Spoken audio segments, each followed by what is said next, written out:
welcome. I'm Diane Mitchell, the host of The Lunch Counter, and we're here at Gargoyles Grill and Ale today, and we have Adam Kruper with us, and he is the Active Transportation Coordinator for the City of Thunder Bay and Eco Superior. That's quite the title, Adam. Thank you very much. We're happy to have you here. We're going to talk about bike lanes today. I don't know about you, but it seems to be a hot topic with our Facebook people. They all want to have a say about bike lanes. Yes, they do. So we're going to do some Facebook stuff as well as talk about how bike lanes work and where people are supposed to be on the road. So, Adam, how many people ride bikes in Thunder Bay? Is it a big thing or not so? It's a good question. And it's interesting, because if you look at the census data, we have about 2% of the population who commute on a regular basis. So that's over 2,000 people. But what the census data doesn't take into account are all the people who ride for fun and all the kids who ride because it's fun. So we have tens of thousands of people who ride. Wow. Yeah. And so what are the legal obligations for cyclists? What are they supposed to do? What are they supposed to wear? What are the rules? In a nutshell. That's a really good question. I'm going to try and keep it simple. Our local bylaw states that people who are riding a bike with a wheel size of 16 inches or smaller, which is basically a child-sized bike, are legally required to be on the sidewalk because they're pedestrians. When the wheel size is bigger than 16 inches, which is like a medium-sized to a regular-sized bike, the cyclists are required to be on the road because they are a motor vehicle. They're considered a vehicle under the Highway Traffic Act. So that's really the basics of it. So if you are an adult cyclist riding an adult-sized bike, then you are supposed to be riding as if you were an automobile. So if I'm an adult and a parent and I have a small child and we want to go for a bike ride and there's a bike lane, I need to be in the bike lane and my child needs to be on the sidewalk. Technically, that's what you're supposed to do, but on the other hand, you know, our local law enforcement officers are pretty understanding because what happens is the parent has the responsibility to look after their child and also train their child. So if you're training your child, then you're going to be right beside them because you are watching their every move. You're showing them what to look for, and you can't do that from 15 feet away. Helmets. Who needs to wear them? Who doesn't? That's a very good question. And there's a lot of people that are not riding helmets.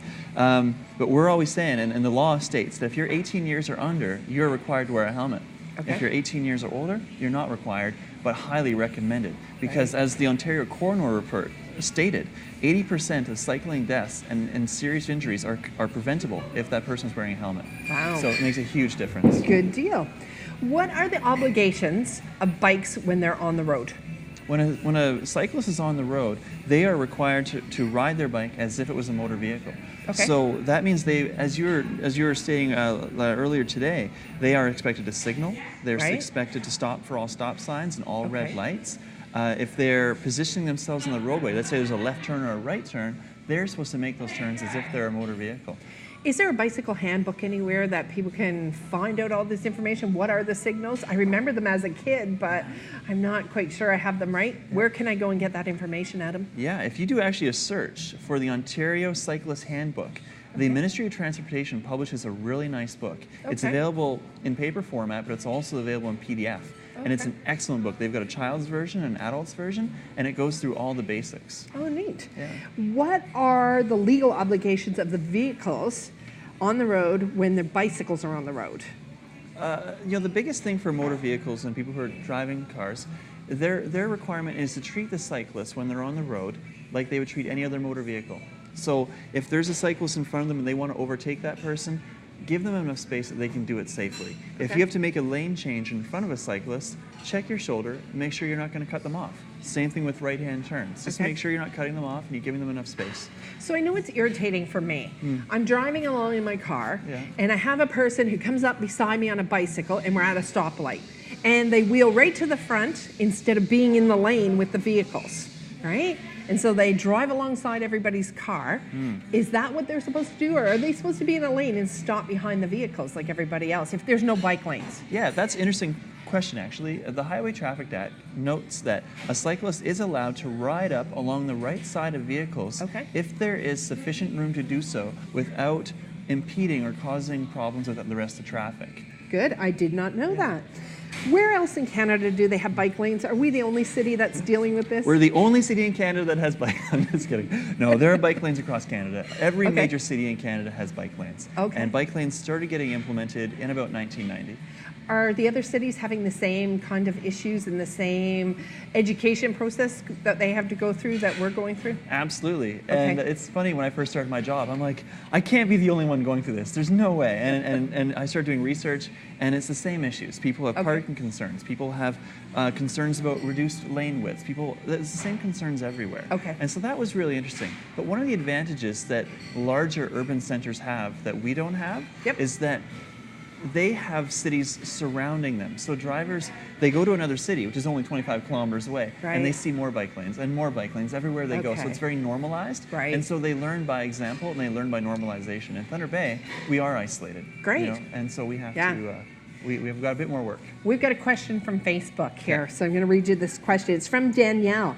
Was a study done to determine whether we needed bike lanes in Thunder Bay?